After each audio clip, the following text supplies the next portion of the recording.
So what happened, guys, is that Learned and I took a break, a sabbatical. Yeah. But a lot. Did we take a break or was life Life made us take a break. podcasting about your own life was harder than you think? Yeah.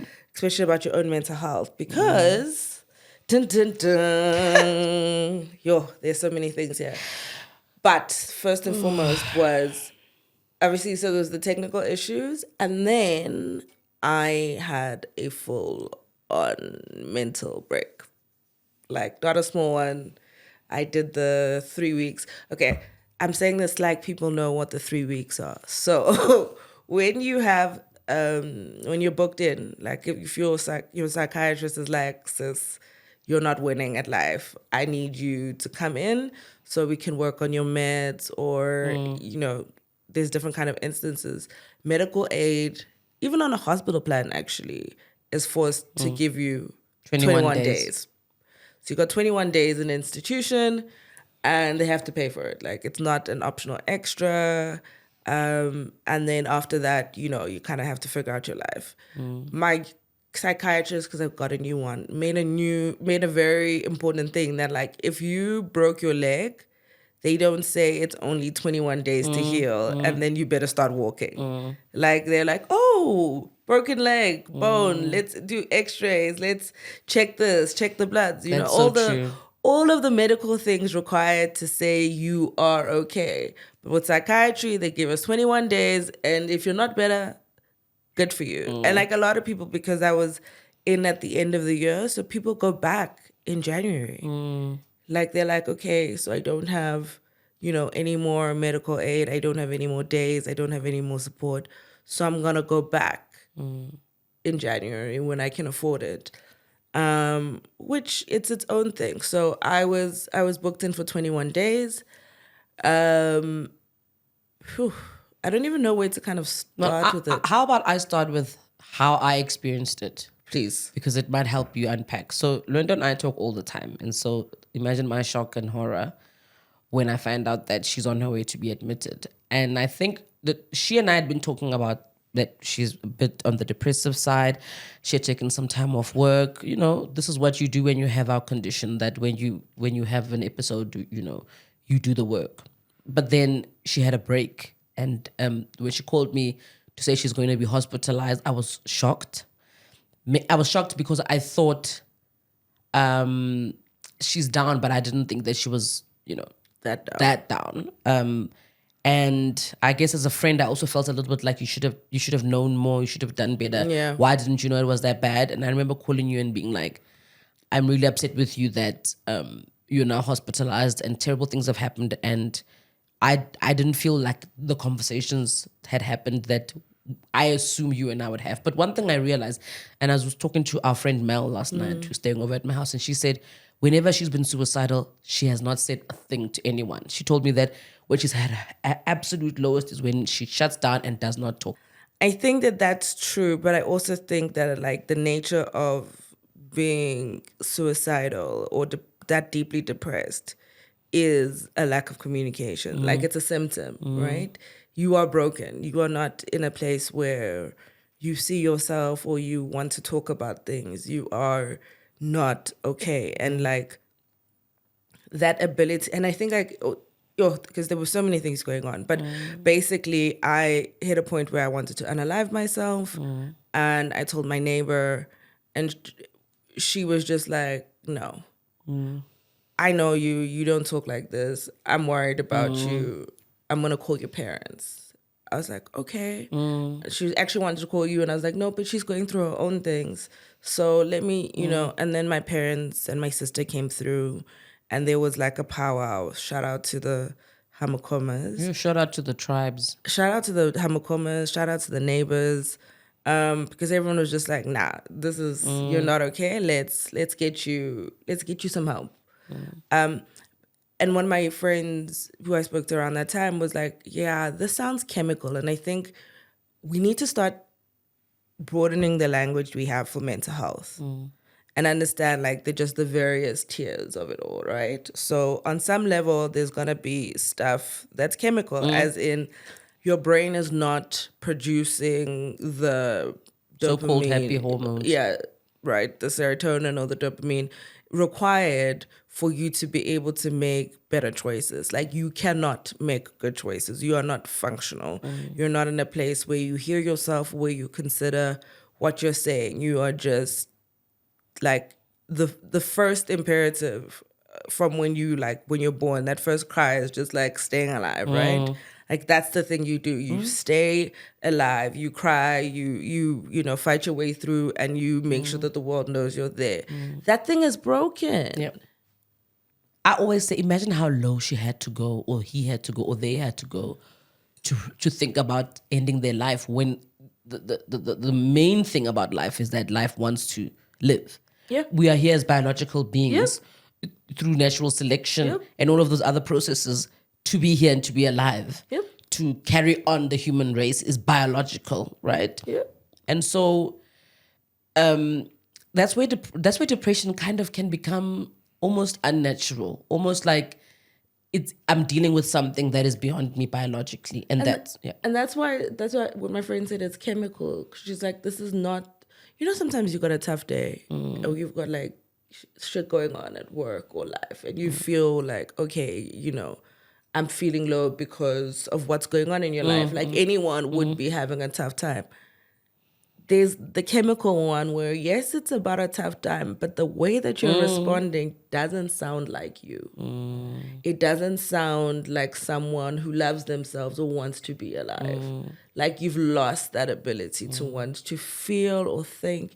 And you only can think of just not feeling so sad or so low.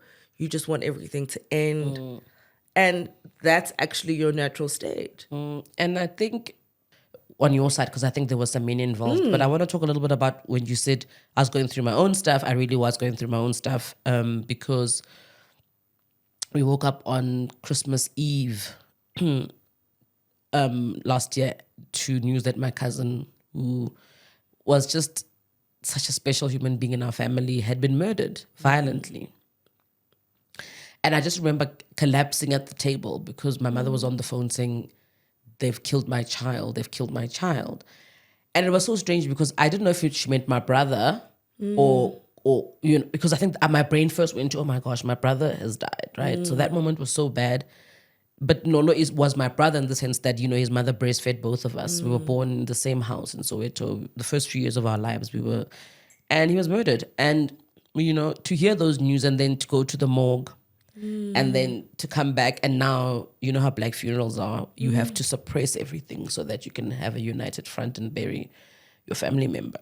And it's just the hardest thing I've been through in a very long time, because it forced me to remember just how fragile we are, that we live in a violent society. I think a lot of us who live in the so-called burbs, where your child is 4 kilometers that way and your mall is 2 kilometers that way, and you're in this fake bubble of safety with crazy community WhatsApp groups of people who report everything. And we get lulled into this weird sense that we're safe. And my cousin being murdered violently just meant we're not safe. But also it meant somebody with, learning disabilities who really, he operated from a place of just love and heart all the time. But he was beaten to death. And the guy he's gone to KZN with this guy to see his family. It's people that like this. And I was low. I was really low. And I remember. Yeah, I remember because I was already like, friend, if you're not back to you by January 1st, I'm also calling that place and seeing if they got a bed for you, because I was just super concerned for you. And I think that's probably one of the biggest challenges around navigating mental health, is trying to explain and like making space for all of these things whilst you still got to do the nonsense that is daily life. Absolutely. And sometimes daily life becomes absolutely overwhelming. I remember I was having a chat and I said, oh, today I really don't know if I'm going to get out of bed. And that day I was like moving around the house thinking I have to shower and get back to Soweto, But the whole thing was so heavy on my shoulders. And, until the end, until we had buried him, I existed in this weird state of, I have to finish this. I was thinking about recently what it means to live in a country where like nearly 50% of the people don't have jobs, aren't employed, don't have food. Like that means that everything you do is like times 100, because the reality is you're super lucky and you're Privileged. super privileged.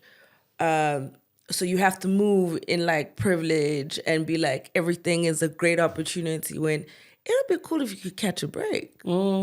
I think you're right about that. I mean, it's like how I talk to my daughter about how we have solar in the house. And I know it seems funny, but I'm like, for the first time in my life, I have a weird privilege that is like other people are going through load shedding and I'm not. Yeah.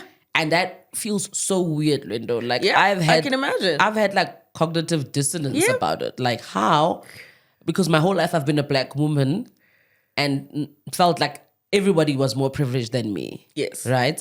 Now, obviously, as you get older, you understand that your parents gave you an education, you're privileged. You live in the burbs, you're privileged. Your child is in a private school, you're privileged. You've got food on the table, you're privileged. You have a job, you're privileged. So it's the first time in my life I actually feel guilt about the amount of privilege I have. Yeah.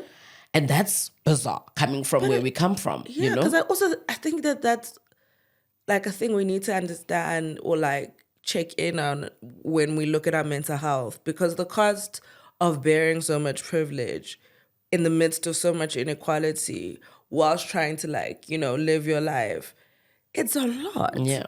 And it's not to say that, you know, we shouldn't acknowledge the privilege or we shouldn't you know, recognize what that means, but we also need to understand what it means to have to live where everyone doesn't have. No.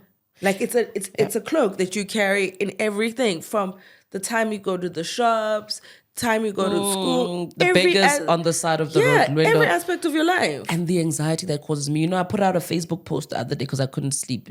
I don't think I'd taken the right dose of Seroquel, girl, that night, because Seroquel will be dealing with me. And I was up and I was flooded with multiple scenes in my mind, because that's how I see things, because I'm so Yeah. visual. Of all the car guards I had disappointed because I never had money.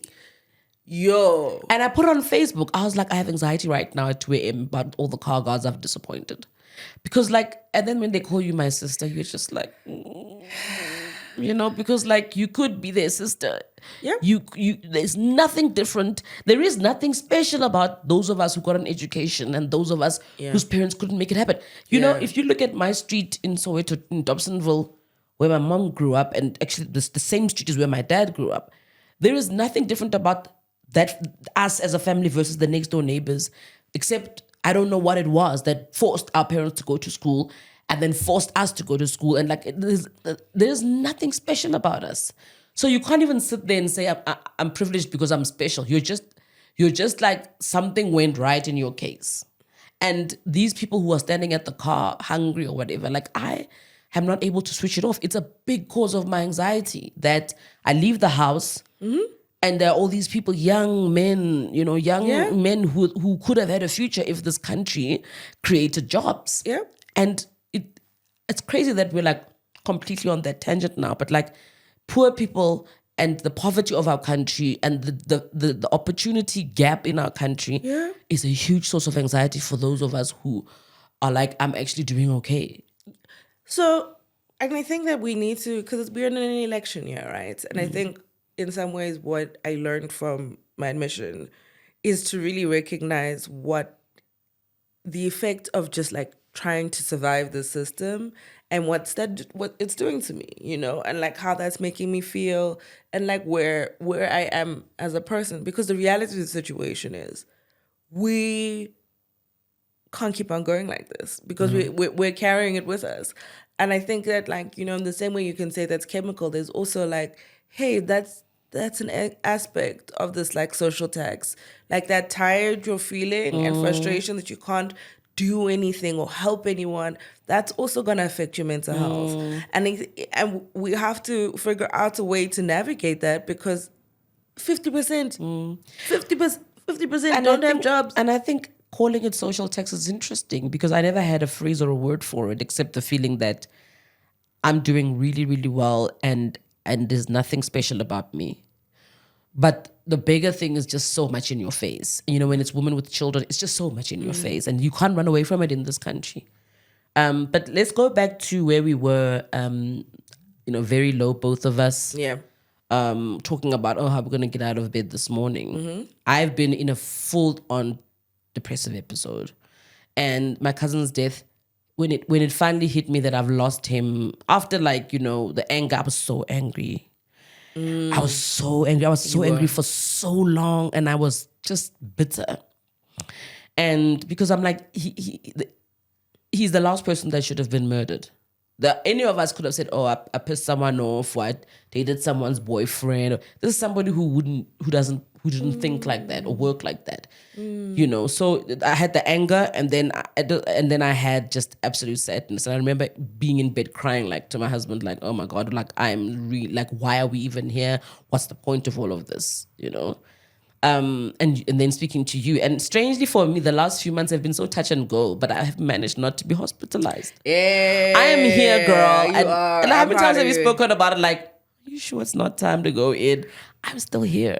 I think, one of the main things that you've always said is, your daughter and your husband and your mom, just having those people in your life keeps you going. And I think I'm seeing that right now. Absolutely. I'm it's just me and my thoughts. So it's much easier for them to overwhelm me than it is, you've got that household. And I've got people who want me to be accountable.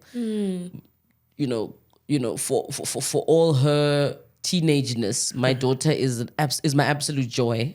Yeah. My husband is a full-on quarterback. He got me. Yeah. And my mother just comes with this peaceful love, this gentle, peaceful love. And you and I have spoken about being single and having our condition. And I think it's also worth having, as part of this conversation, we have said to you, Lendo, if I was living alone, and when I did live alone after my divorce, that I drank so much. Yeah. I got so low because it was the first time in my life I wasn't living with my daughter full time. Yeah. So I had weeks in between to just mourn my daughter. Yeah. And then I would just drink and get more depressed. And I had a crazy work life at that point in my life. So I know where you are right now. Yeah. I was there after my divorce. I know it so well. And then you're just there with your thoughts going, And quit drinking. Yeah. Quit drinking. I will have a toast or something at a birthday party, but generally I don't drink, which I never thought was possible. But since I went in, actually, I haven't had a full glass of wine or anything like that. So let's talk about that. Sobriety. Woo, guys, why is it so? Why is Sobriety, it so? Sobriety, Why is it so? It's not so much. It's just, there's a combination of things. One, the limited options. So it's just water or Coke. Yeah, people don't cater for the teetotalers. The teetotalers are either kids, so it's sugar or no sugar. Those are your options. Yeah. So let's talk about the beds that you do. So Luendo is on lithium. Mm-hmm. I was on lithium immediately after my first diagnosis, and I blew up. The heaviest I've been in my life was on lithium. And I remember going back to the doctor and being like, look, I'm not saying it doesn't stabilize my mood, but I am so obsessed with my weight, and everybody who knows me knows, and you can come for me if you want to, but being that big was causing depression. Looking in the mirror and seeing that was too much for me. So, so that was me and lithium. Since then, obviously there have been many iterations of the medication, but where are you at right now? I mean, I definitely replace alcohol with sugar. I've never eaten as many sweets and cakes. It's a lot. Yeah. But I think it's working. Honestly, if I'm honest, it's working. I feel balanced. I feel like there's range, and I feel like I have the capacity to go through all of the emotions. Okay. But yeah, it's hectic because with lithium you can't drink. It's gonna make your life really difficult. You can maybe a glass or something, and that's once in a while. But you can't be I'm having a daily drinker. Nah, because lithium's already heavy on your liver and your kidneys, so you have to drink more water. Yeah, so I am definitely heavier than I have ever been. I stood on a scale yesterday. That wasn't cute. Ooh, girl, we can talk about that. If you want to go there, we can go there because Yeah, so there's definitely that. But I'm also like I'm walking and more healthy. It's just, I just look. The thing with the medication is, and especially in a season like this, it's the combination of things you have to get right that can feel overwhelming because it's eating right, exercising, taking the meds, Therapy. going to work, vitamins. yeah, like it's a lot. Like taking care of my health is a full-time job. This morning, Yes. I showed Maya my handful of vitamins, and she was like, "You look like a junkie. Like you look like a drug addict." And I was like, "And literally, it's just vitamins." Yeah. I'm on a vitamin D. I am on a folic acid, omega-3. I am Yep. on coenzyme Q10. Yep. I am on. You're just like 40. Yo. No, because I'm thinking about it like in the morning. So my night meds are. That's when I take the most of my like psychiatric meds at night before sleep. The Seroquels, the Dopacos, the lithium, and whatever it is that you need there. Cool, that's at night. But in the morning, the majority of my meds is actually vitamins. So it's omega-3s. It's something like for memory. And you're there. But the thing is, the cost. Like I don't think you and I don't know if we've ever really spoken about how expensive it is to have. No. To have a mental health condition. No. To have bipolar, lifelong. I think some people who go through depressive episodes can be the people that have a depressive episode and go back to normal, and have a depressive episode and go back to normal. Like you go through a few in your life, maybe caused by stress. For us, we're in it. Like we're in it to win it, girl. Like we are in it, ain't going nowhere. So we are like invested in, and like, if it isn't the fact that it's impossible to find a therapist, like therapists are so fully booked, psychiatrists are like, "Oh, we'll see you in June," and you're like, "What if I was Yeah. about to off myself?" Oh, And that happened in this thing. I couldn't get hold of, that's how I landed up with a new psychiatrist. Couldn't get hold of my former psychiatrist and I couldn't get help. But like, it wasn't, and like, I also understand that these are people who have jobs and lives and things and that they should be allowed to like chill. But I was really ready to unalive myself. Yeah. And like, you have been my doctor for 10 years. and now you're AWOL. Yeah, like no offense to you, but so I think that I do actually appreciate the change in doctor, and I appreciate the fact that she was available and will like respond because It's important for them to be responsive. just by nature of the kind of thing, right? It's honestly, guys, you're not gonna say if a gynecologist or obstetrician, let's use obstetrician, is not available, but your baby, you're in labor. It's kind of the point. But people, yeah, and I think that's the thing, right? Acute mental health episodes require immediate attention.